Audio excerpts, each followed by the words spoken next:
దేవుని పిల్లలారా, దేవుడు ఒక మహాలోకాన్ని మనకివ్వాలి అనుకున్నాడు అన్నది వాస్తవం. ఆ మహాలోకాన్ని మనకివ్వాలనుకున్న ఆయనకు అడ్డంగా కోటాను కోట్ల మంది దేవదూతలు దేవునికి పరిచర్య చేసేవాళ్లుగా, పుట్టబోయే దేవుని పిల్లలైన మనకు కూడా పరిచర్య చేసేవారుగా ఉన్నారు అని, అలాంటి దేవదూతలలో తిరుగుబాటు వర్గం ఒకటి బయలుదేరిందని, ఆ బయలుదేరిన తిరుగుబాటు వర్గం వాళ్లకు కూడా పరలోకం కావాలని, పరలోక సింహాసనాన్ని ఆక్రమించుకోవాలని దేవునితో యుద్ధాన్ని ప్రకటించింది ఘట సర్పం. అదే మీరు ప్రకటన 12:7 చదివారు. అంతట పరలోకమందు యుద్ధము జరిగింది. అపవాదని, సాతానని, ఘట సర్పమని రకరకాల పేర్లతో పిలువబడిన ఇది దేవుని సైన్యాలైన మిఖాయేలుతో యుద్ధం చేయలేక పరలోకం నుండి గెంటివేయబడిందని, అలా గెంటివేయబడిన అపవాది తొలి మానవ జననము వరకు ఎదురు చూసినట్టుగా మనం చూసాం. ఇక ఆ ఘట సర్పం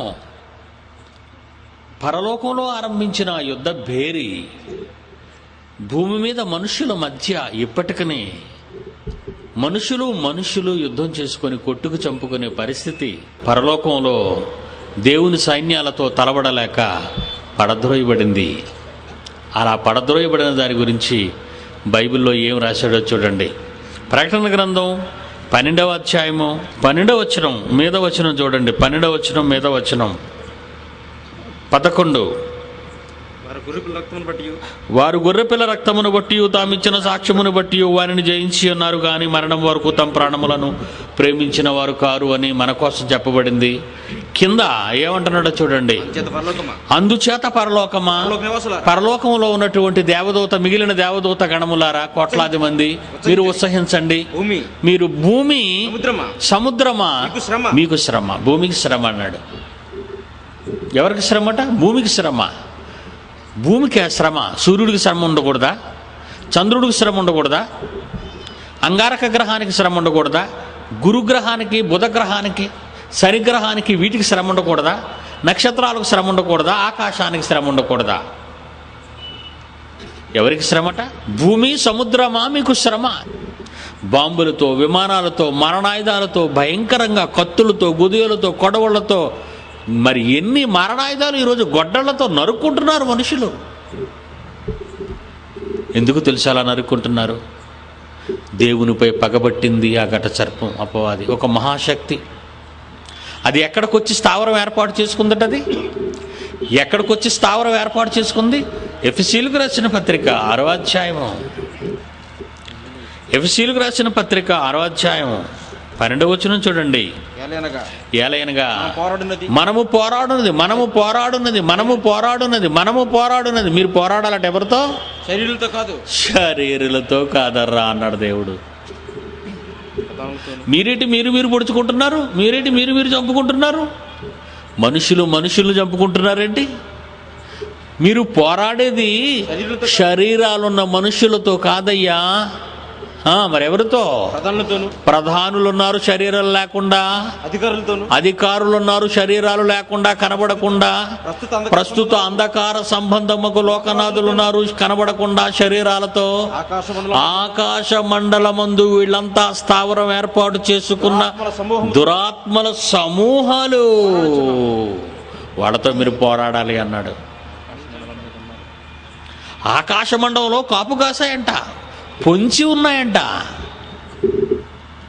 అప్పుడప్పుడు ఎవరైనా చంపటానికి ప్లాన్ చేసుకుంటారు చూసారా? ఆ ప్లాన్లో దారి కాస్తారు, మాటు వేస్తారు, కత్తులు పట్టుకుంటారు, తుపాకీలు పట్టుకుంటారు, గొడ్డళ్ళు పట్టుకుంటారు, వేట కొడవళ్ళు పట్టుకుంటారు. అంతే. అటువైపు వస్తున్న వారిని కారుల్లో వెళ్ళినా, వ్యాన్లలో వెళ్ళినా, నడిచి వెళ్ళినా, దేని మీద వెళ్ళినా అడ్డగించి బండి నుంచి కిందకు దించి పరుగులెత్తించి పరుగులెత్తుతుండగా నరుకుతూ పరిగెడతారు. మాటు వేశారు వాళ్ళు. ప్రపంచంలో ఉన్న దేవుని పిల్లలైన మన అందరి కొరకు, జాగ్రత్తగా వినాలి మీరు, ప్రపంచంలో ఉన్న దేవుని పిల్లలమైన మన అందరి కొరకు వాడు మాటు వేశాడు. ఎక్కడో తెలుసా? ఆకాశమండలమందు. గెద్ద ఆకాశంలో ఎగురుతుంది. అది ఎగిరేటప్పుడు ఏం చేస్తుందో తెలుసా? మీ ఎంట, మీ గుమ్మంలో మీరు కోలగుడి వేసి మూసిన ఆ కోడి తన పిల్లల్ని చూస్తుంది. అది ఎంతో ఆకాశంలో, అంత దూరంలో ఉంటుంది. మీ ఊరి మీద తిరుగుతుంది అది. ఎందుకంటే ఆ కోడి పిల్లని ఎత్తుకుపోవాలని. అంత పైన ఉన్నది. మీ గుమ్మట, మీ ముంగిటలో ఉన్న కోడి పిల్ల చిన్నది కనబడిందంటే దాని కళ్ళు ఏం కళ్ళు మీరు ఆలోచించండి. అలాగే భూమి సముద్రమా మీకు శ్రమ. మనుషులు సముద్రాన్ని, భూమిని, సముద్రంలో ఉన్న చేపలు అనుభవించండి, ఆకాశం దగ్గరే పక్షులు తినండి, భూమి మీద జంతువులను తినండి, స్వాధీనపరచుకోండి, విస్తరించండి, సంతోషంగా ఉండండి, నా పని కొరకు పుట్టిన మీరు నా కొరకు బ్రతకండి అని దేవుడు చెప్పి భూమండలం మీద తన పిల్లల్ని జాగ్రత్త పెట్టాడు, జాగ్రత్తగా ఉంచాడు, జాగ్రత్తగా ఉండండి అని. కానీ అది మాత్రం ఆకాశ మండలం నుంచి గురి చూస్తుంది మనల్ని కొట్టేయటానికి, మనల్ని మోసగించటానికి. అందుకే ప్రకటన 12వ అధ్యాయంలో 12వ వచనంలో ఏం మాట రాయబడిందో చూడండి. భూమి మీకు శ్రమ, సముద్రము మీకు శ్రమ అన్నాడా? తర్వాత ఏమంటున్నాడు చూడండి 12వ వచనంలో. అపవాది అయిన ఘట సర్పము, ఎర్రని సర్పము, దయ్యము, అదృశ్య శక్తి, బలమైన విపత్కర శక్తి ఏం చేస్తుందట? తనకు సమయము కొంచెమే అని తెలుసుకొని బహుక్రోధము గలవాడై ఆ ఘట సర్పం మీ దగ్గరికి వచ్చింది. చెప్తున్నాడు పరలోకం నుంచి మనకు గంట వాయిస్తున్నాడు. గంట ఏంటా గంట తెలుసా? నీ కొరకు అపవాది తనకు సమయం కొంచెమే ఉంది. దేవుడు తనకు ఎక్కువ కాలం ఇవ్వలేదని తెలిసిపోయింది. కొంచెం కాలంలోనే అది చచ్చిపోబోతుంది. చచ్చిపోబోతున్న ఆ కాలంలోనే దేవుని కొరకు బ్రతుకుతున్న మిమ్మల్ని తనతో తీసుకుపోవాలని అనుకుంది. బహుక్రోధము గలవాడై మీ యొద్దకు దిగి వచ్చి ఉన్నాడు. ఆకాశము నుండి, పరలోకము నుండి గెంటి వేయబడిన ఈ దురాత్మ, ఘట సర్పము, భూమి మీద ఉన్న దేవుని పిల్లలైన వారిని మృంగివేయడానికి మీ దగ్గరకు వచ్చింది. అందుకేనండి యుద్ధాలు, అందుకేనండి మారణ హోమాలు, అందుకేనండి మానభంగాలు, అందుకేనండి దోపిడి విధానాలు, అందుకేనండి మోసాలు. ఆలోచించారా? దయ్యం వచ్చి చేసిందని మీరు నమ్ముతున్నారా? వీటిని దయ్యం చేసిందండి, మిమ్మల్ని మార్చేసింది. త్రాగుబోతులుగా మార్చింది, తిరుగుబోతులుగా మార్చింది, వ్యభిచారులుగా మార్చింది, దొంగలుగా మార్చింది, మానభంగాలు చేసేవారిగా మార్చింది, మనుషులను చంపేవాళ్ళుగా మార్చేసింది. దాని పని చేసుకుంటూ పోతుందండి. ప్రపంచమంతా మోసపోయిందండి. ప్రపంచ ప్రజలందరూ దాని మాయలోనే పడున్నారండి. అందుకంటున్నాడు వాడు బహుక్రోధము గలవాడై మీ యొద్దకు దిగివచ్చి ఉన్నాడు అంటున్నాడు. చూడండి దేవుడికి ఎంత ప్రేమ అండి. మనకు ముందు జాగ్రత్తగా ఎలా చెప్పాడండి? రోడ్డు మీద పోయేటప్పుడు అక్కడ రోడ్డు తవ్వేసి ఉన్నప్పుడు ఏం చేస్తారండి? అక్కడ ఒక బోర్డు పెడతారు, ప్రక్కగా వెళ్ళండి అని. ఎర్రని బోర్డు మీద తెల్లని అక్షరాలు రాస్తారు మీకు కనబడాలని. ప్రక్కగా రోడ్డు రిపేరులో ఉంది, ప్రక్కగా వెళ్ళండి అని బోర్డు పెడుతుంది ప్రభుత్వం వాళ్ళు, రోడ్డు రిపేర్ చేసేవాళ్ళు. దేవుడు కూడా 66 పుస్తకాలలోని మహాజ్ఞానాన్ని మీకు ఎందుకు ఇచ్చాడో తెలుసా? మీ మీద పగబట్టి మీకు నేను ఇస్తానన్న లోకాన్ని మీకు రాకుండా చెయ్యాలని పరలోకంలో యుద్ధం చేసింది. అది అలా యుద్ధం చేయటానికి పూనుకున్నది. పరలోక సైన్యాలు దానితో యుద్ధం చేయటం వలన అది గెంటి వేయబడింది పరలోకం నుంచి. అలా కింద పడిపోయినది మీకోసం, మిమ్మల్ని మోసగించడానికి ఎదురు చూసింది. ఆదాము పుట్టినప్పుడే, ఆదాము లేని సమయాన్న అవ్వను మోసగించింది. ఆడు దేవుని శాపానికి లోనయ్యారు, ఏదేనులో నుండి గెంటివేయబడ్డారు. ఆ తర్వాత పిల్లల్ని కన్నారు. మొదట పుట్టిన కొడుకు ఎవరో తెలుసా? వాడే కయీను. వాడు మంచోడు కాడు, హంతకుడు, కూనీకోరువాడు, సొంత తమ్ముణ్ణి చంపిన దుర్మార్గుడు. ఆదాము అవ్వల తొలి పంట.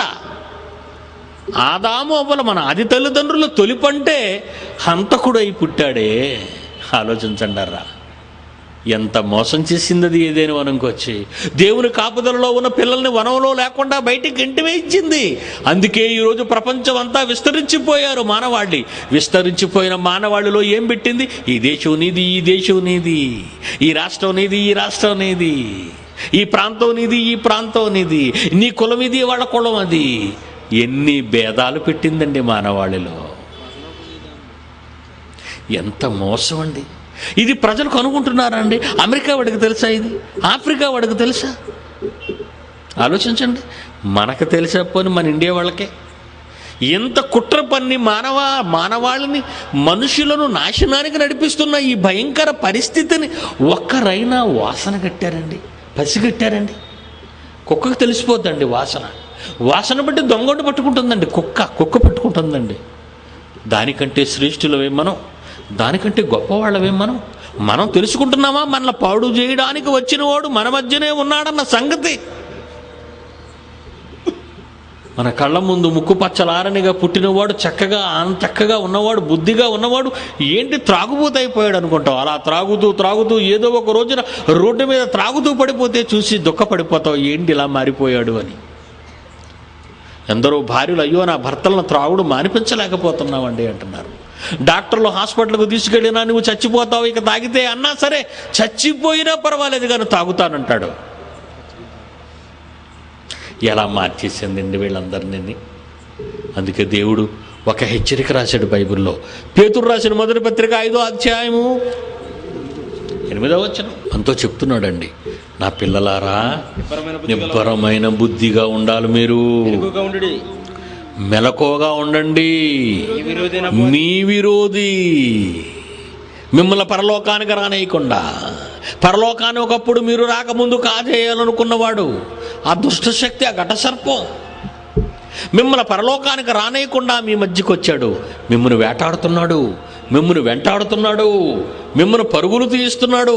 మీరు జాగ్రత్త సుమా.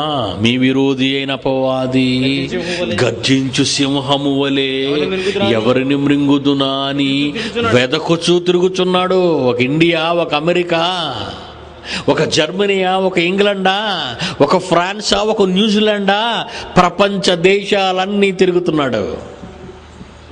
ఎవరిని మృంగాలి, ఎలా మింగేయాలి వాళ్ళని? కులాల పేరట మింగేయాలా, దేవుళ్ళ పేరట మింగేయాలా, మతాల పేరట మింగేయాలా, వర్గాల పేరట మింగేయాలా, పదవుల పేరట మింగేయాలా?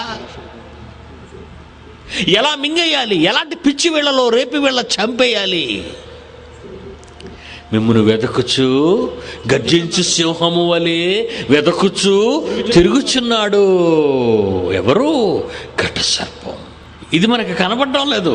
అలా కనబడితే ఈ పాటికి ఏ కొండ మీదకో పారిపోయేవాళ్ళం. కనబడని అదృశ్య శక్తి ఎంత పగబట్టి తిరుగుతుందట. చదవండి మరలా మాట.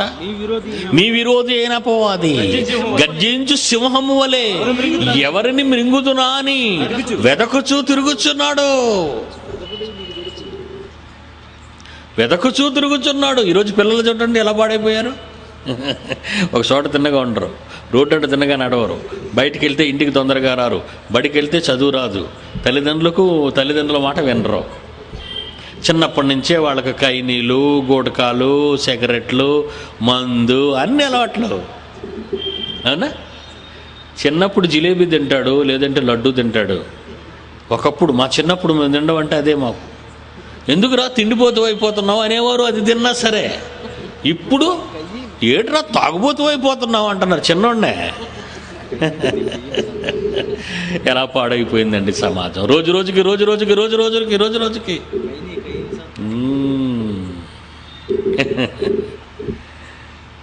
ఎందుకు ఇలా అయిపోతుంది సొసైటీ అని ఎవరైనా ఆలోచిస్తున్నారా? ఈ సమాజం ఎందుకు ఇలా అయిపోతుందని ఎవరైనా ఆలోచిస్తున్నారా? ఆలోచించరు.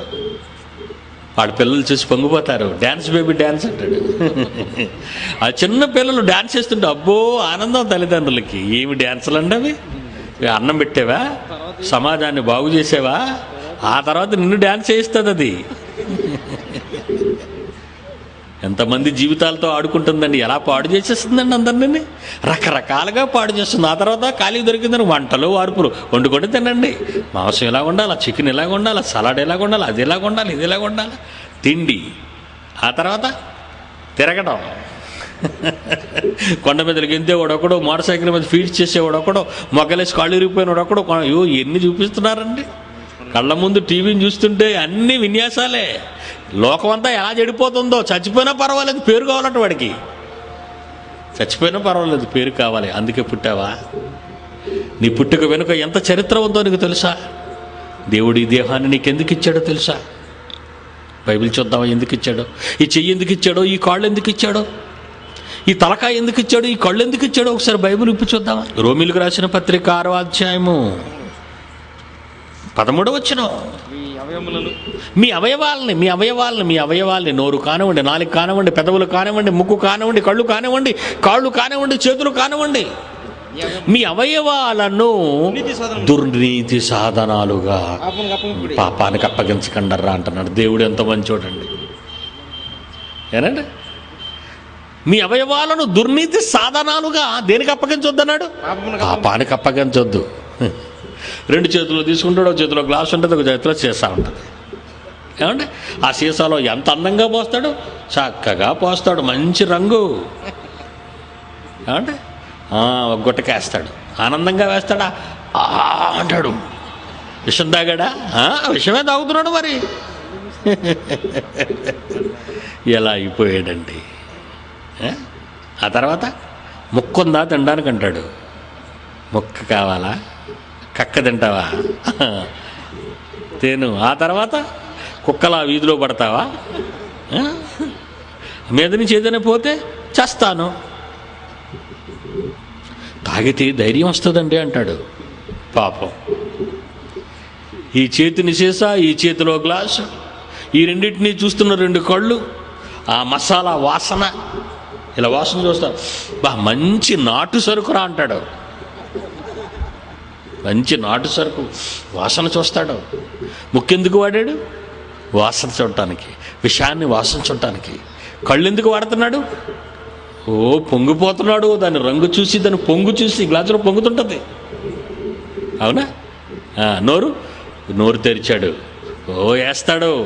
గొంతుకు లోబడి, పేగులు లోబడి విషం దిగుతుంది కడుపులోకి. నేను బ్రతకనివ్వడానికి కాదు, దేవుని కోసం బ్రతకనివ్వటానికి కాదు, నిన్ను చంపేయటానికి.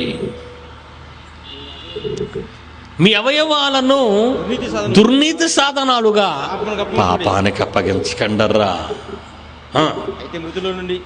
మీరు కూడా యేసును నమ్మి, ఆయన నమ్మిన తరువాత మీరు బాప్తీసం పొంది తిరిగి లేచారు, పరలోకం కోసం బ్రతుకుతున్నారు అని ఒకవేళ మీరు అనుకుంటే, మీ అవయవాల్ని నీతి సాధనాలుగా అంటున్నాడు. కిందకి వెళ్ళేసరికి మీ అవయములను నీతి సాధనాలుగా దేవునికి అప్పగించండి. చప్పట్లు కొడతారా దేవుని పాటలు విని? Very good.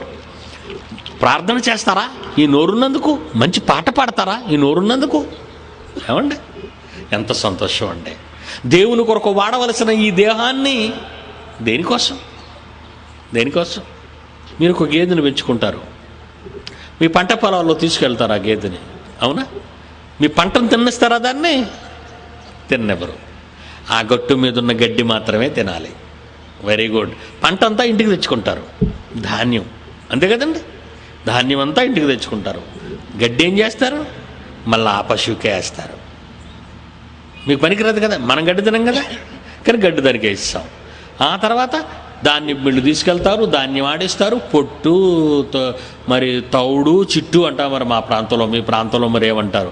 ఆ ధాన్య పొడి, ఆ పిండి, అదేం చేస్తారు? అది మళ్ళీ పశువుకి వేస్తారు. లోపల తెల్లగా ఉన్న గింజ, బియ్యం గింజ, అది మనకి.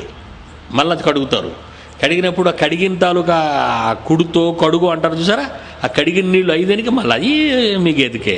మరి ఉడికిన అన్నం మీకు, వార్చిన తర్వాత వచ్చిన గంజి అది దానికే.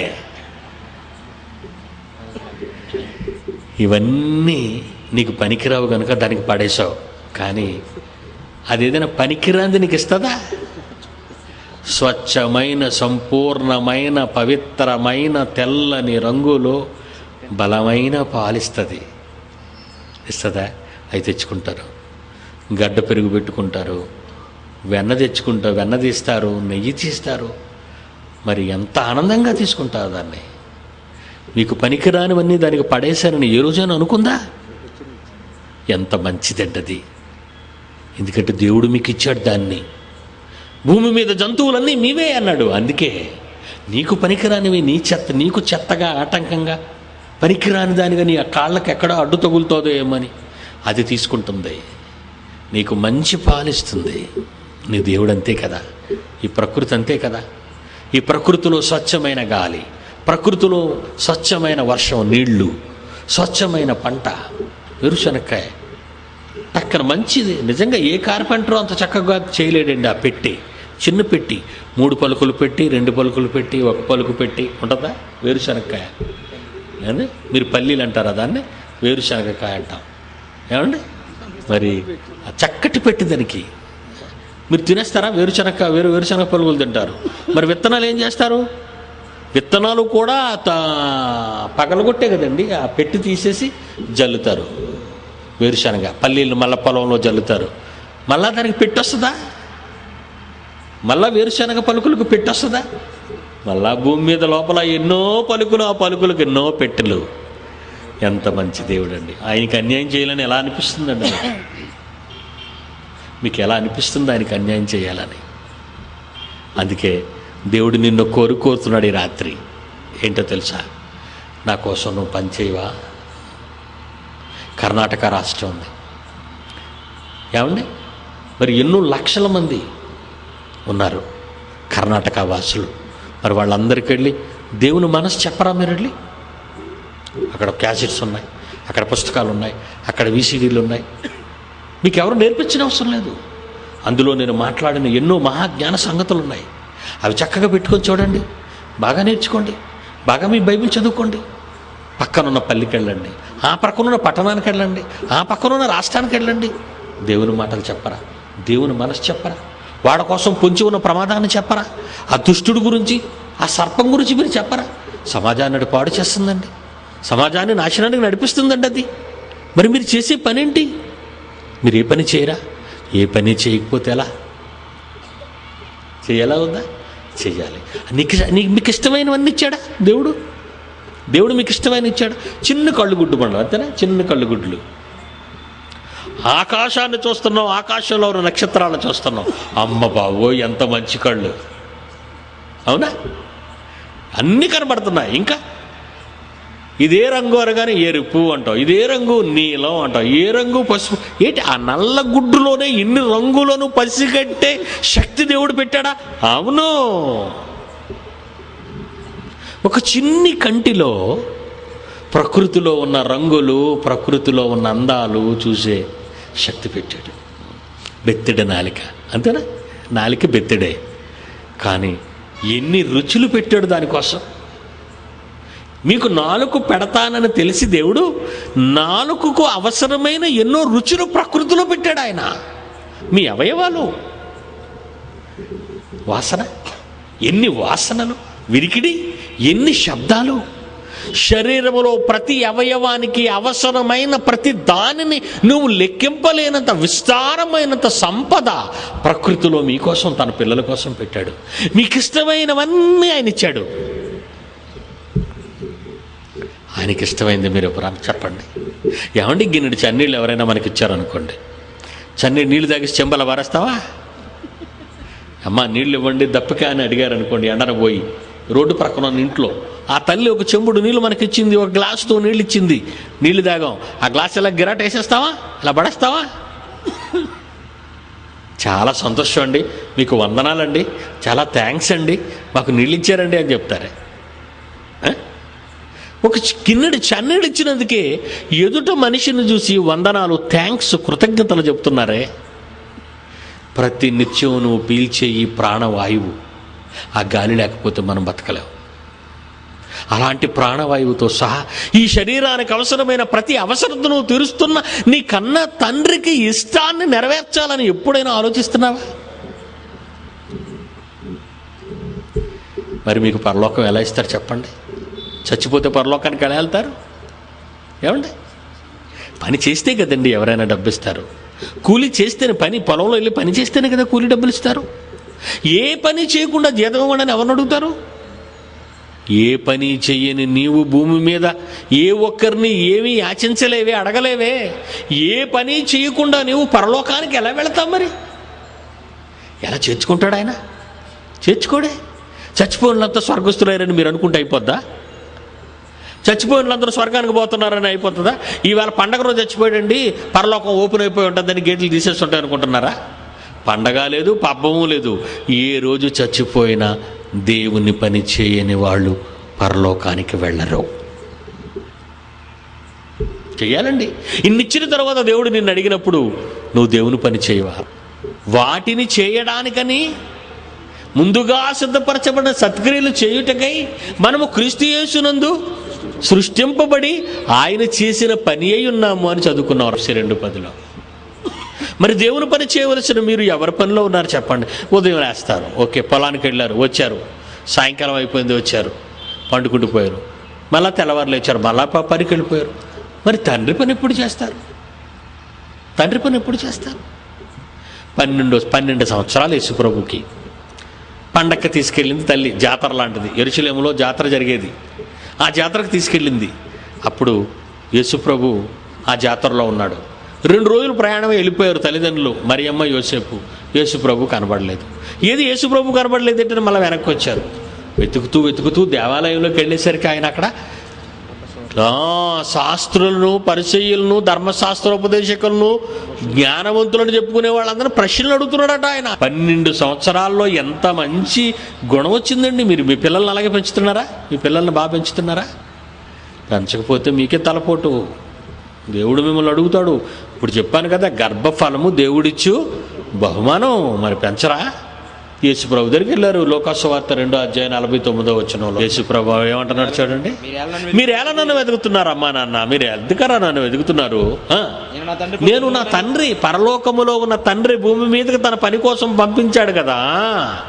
నేను నా తండ్రి పని మీద ఉండవలెనని మీరు ఎరుగరా?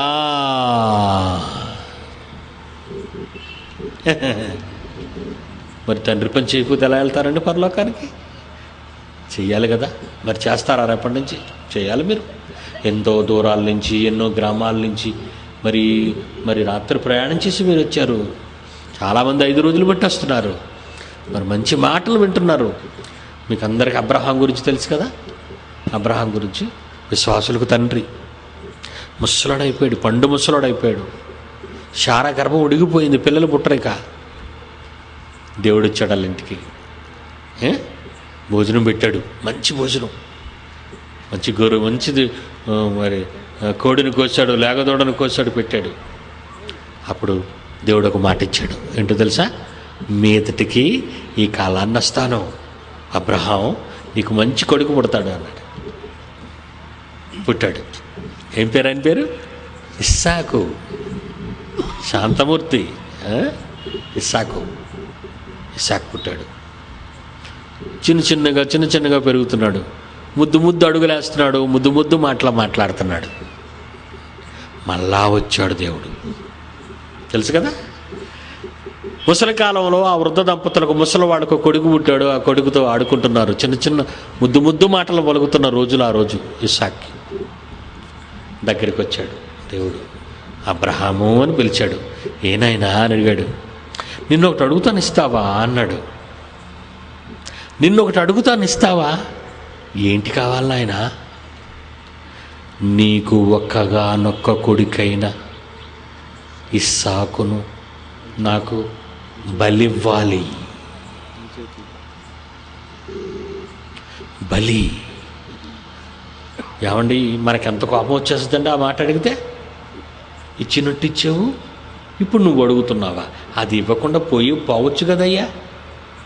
ఇవ్వటం ఎందుకు? మళ్ళా నేను నరకటమా? నేను తగలబెట్టటమా బలివ్వటం అంటే? ఇది అన్యాయం అన్నాడు అబ్రహాము. మాట్లాడలేదు. భార్య శారాకి చెప్పలేదు. తెల్లవారు లేచిపోయాడు. 2 పనులు పిలిచాడు. పదబ్బాయి మనం వెళదాం అన్నాడు. మరి భార్యకి ఏం చెప్పాడు శారాకి అని మనకు తెలీదు. ఏదో సరదాగా పిల్లల్ని ఏదో ఊరు చూడడానికి వెళ్తున్నామని ఏదో అనుండొచ్చు. కొడుకుని తీసుకున్నాడు. కట్టెలు చీరాడట. ఎందుకంటే బాగా కాలాలి కదా. అందులో ఇస్సాకు బాగా కాలిపోవాలి, మంట ఆరిపోయిందంటే చికాకు. కట్టెలు చీరేసి, కట్టెలు కట్టి చక్కగా కర్రలు గాడిద మీద వేసి 2 పనివాళ్ళు తీసుకొని, ఎక్కడికి వెళ్ళమంటావు నాయన? 2 రోజులు ప్రయాణం చేయముందు మోరియా దేశానికి వెళ్ళు. అందులో కొండలున్నాయి, మోరియా దేశంలో కొండలున్నాయి. ఆ కొండల్లో ఒక కొండ మీదకి నువ్వు ఎక్కు. అక్కడ ఒక బలిపీఠం కట్టు. ఆ బలిపీఠం మీద కట్టెలు పేర్చు. ఆ పేర్చిన కట్టెల మీద నీ కొడుకు కాళ్ళు చేతులు కట్టాయి. దాని మీద పరుండబెట్టు. కత్తితో నరికేసి నిప్పంటించు. మీరు అనుకుంటున్నారా దేవుడిది పాషాణ హృదయం అని? లేదు. తన కొడుకు తన మీద ఎంత అభిమానం చూపిస్తున్నాడో, తన కొడుకు అబ్రహామైన తన కొడుకు తనని ఎంత ప్రేమిస్తున్నాడో ఒక కన్న తండ్రే తన మనస్సును చూస్తున్నాడు. నన్ను ప్రేమిస్తున్నాడా, నేను ఇచ్చిన కొడుకును ప్రేమిస్తున్నాడా?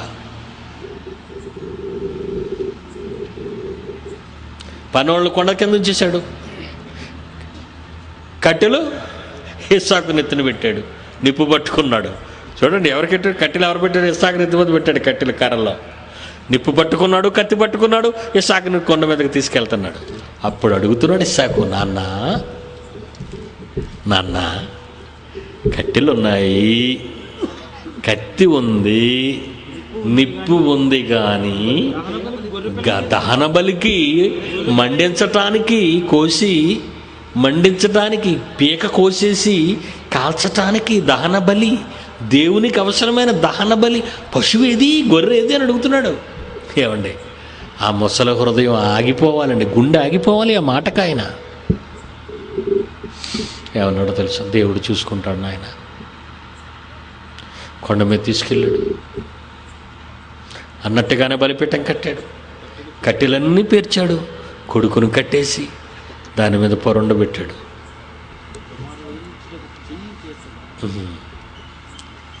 అదంతా చూస్తున్నాడు దేవుడు, అదంతా చూస్తున్నాడు. రోమిలకు రాసిన పత్రిక 12వ అధ్యాయము 1వ వచనం చూడండి. రోమిలకు రాసిన పత్రిక 12వ అధ్యాయం 1వ వచనం. కాబట్టి సహోదరులారా, పరిశుద్ధమును దేవునికి అనుకూలమునైన సజీవ యాగంగా మీ శరీరాలను దేవునికి ఇవ్వండి అన్నది చూడండి. అక్కడ మీ చేతులతో మంచి దేవుని పనులు చేయండి, మీ కాళ్ళతో దేవుని పనుల కొరకు నడవండి, మీ నోటితో దేవుని మాటలు చెప్పండి, మీ కష్టార్జితాన్ని దేవునికి ఇవ్వండి, అనేక ఆత్మలను రక్షించండి. ఈ భూమిని విడిచిపెట్టిన తర్వాత నిత్య దేవుని సన్నిధికి మనం అంతా ఆనందంగా చేరిపోతాం. ఒకవేళ దేవుని ఇష్టాన్ని నువ్వు నెరవేర్చకుండా నీ ఇష్టాన్నే భూమి మీద నువ్వు నెరవేరుస్తున్నావు అనుకో, భూమి మీద నీ ఇష్టాన్ని నువ్వు నెరవేరిస్తే ఏమవుతుందో చదువుదామండి. ఒక మంచి మాట చదువుదాం బైబిల్లో నుంచి. లూకా సువార్త 16వ అధ్యాయం 25వ వచనం. ఒక ఆయన చచ్చిపోయాడు. ఎవరట ఆయన? ధనవంతుడు. చనిపోయి నరకానికి వెళ్ళిపోయి ఆ జ్వాలల్లో, ఆ మంటల్లో మండిపోతున్నాడు. మండిపోతూ ఒక వేని కొనను ముంచి నీళ్లు అడుగుతున్నాడు, ఒక చుక్క. అప్పుడు అబ్రహాం ఏమన్నాడు? అందుకు 16వ అధ్యాయం 25వ వచనం. అందుకు అబ్రహాము, కుమారుడా, ఏంటయ్యా నువ్వు ఇలాగైపోయావు? నన్ను దేవుడు ఎవడు కూడా తెలుసా? ముసలితనంలో కొడుకునిచ్చాడా? నాకు పెంచుకున్నానా? నేను పెద్దవాడిని చేశానా? అప్పుడు అడిగాడయ్యా నా కొడుకుని. నీలాగా నేను నా ఇష్ట ప్రకారంగా నేను మాట్లాడలేదు. వెళ్ళాను, నా కొడుకుని తీసుకుని మోరియా దేశానికి వెళ్ళాను. అక్కడ చంపేయాలనుకున్నాను నా కొడుకుని దేవుని కోసం. అప్పుడు ఆకాశం నుంచి, పరలోకం నుంచి ఒక మాట వచ్చింది. ఆగో అబ్రహామా అన్నాడు. నా కొడుకుని నాకు ఇచ్చేసాడు. మరలా నువ్వేమో భూమి మీద పుట్టి డబ్బు ఉంది కదా అని నీ ఇష్టం వచ్చినట్టుగా నీ పని చేసుకున్నావు. ఉదయం లేచిన కాడికి రాత్రి పడుకున్నంత వరకు నీ పనే, నెలంతా నీ పనే, సంవత్సరం అంతా నీ పనే, బ్రతుకంతా నీ పనే. ఇక్కడికి వచ్చి నీళ్ళు అడుగుతున్నావు నువ్వే. కుమారుడా, నీవు నీ జీవిత కాలమందు నీకిష్టమైనట్టు సుఖం అనుభవించావు కదా, కనుక అగ్ని జ్వాలల్లో నువ్వు బాధపడాలి.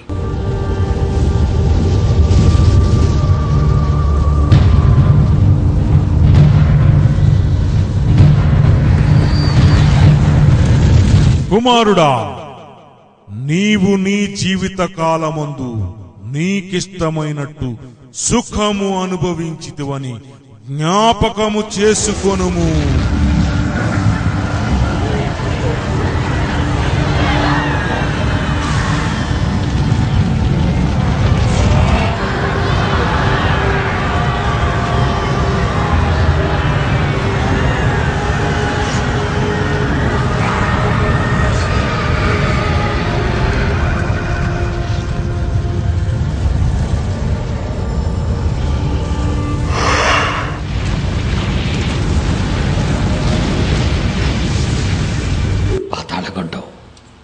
మనం చూస్తున్నామే మన జీవితకాలంలో సూర్యుడిని 1500 కోట్ల సంవత్సరాలుగా మండుతున్నాడు. మన తాతలు అదే చూశారు, మన తాతలు అదే చూశారు. భూమి పుట్టక ముందు మనం లేంగా, అప్పుడు కలిగాయి ఇవన్నీ. అప్పుడు భూమి మీద పుట్టాం. ఆదాము నుంచి ప్రతి ఒక్కళ్ళు ఆ సూర్యుడిని చూస్తున్నారు. ఆనాటి నుండి మండుతూనే ఉంది. ఎప్పుడైనా తగ్గిందా? వేడి తగ్గిందా? వెలుగు తగ్గిందా? చెప్పండి. సృష్టిలో మన కళ్ళ ముందు కనిపించే సూర్యుడే మండుతుంటే ఆత్మ అంటే ఏంటి తెలుసు? పురుగు అన్నాడు దాన్ని. పురుగు ఆత్మ. నరకమున వారి పురుగు చావదు, అగ్ని ఆరదు. ఇక్కడ సూర్యుడు ఆరటం లేదు 1500 కోట్ల సంవత్సరాలుగా. నరకం ఎలా ఉంటుంది చెప్పండి? అగ్ని ఆరదు, ఆత్మని నీ పురుగు చావదు. నేను చచ్చిపోయాను అనుకోండి, నేను సుందరరావు గారిని ఏం చేస్తారు? చూడడానికి వస్తారు మీరు. ఆయన ఎక్కడున్నాడు? ఆయన లేడు, వెళ్ళిపోయాడు. మరి ఇంటి దగ్గర ఉన్నది ఎవరు? పిట్లో ఉన్నదండి సుందరరావు గారి శరీరం. శవం అంటారు దాన్ని. అది ఎవరికి కావాలి? ఎవరికొద్దు, పాతేయటమే.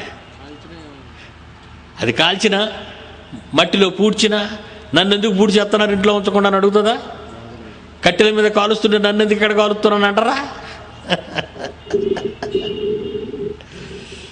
ఎలా కాలిపోద్దో చూస్తారంటే తట్టుకోగలరా మీరు?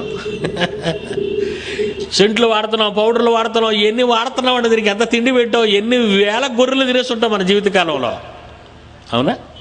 ఎన్ని లక్షల కోళ్ళు తినేసి ఉంటాం, ఎన్ని చెరువులు నీళ్లు తాగేసి ఉంటాం. ఒక్కరి గురించి చెప్తున్నాను.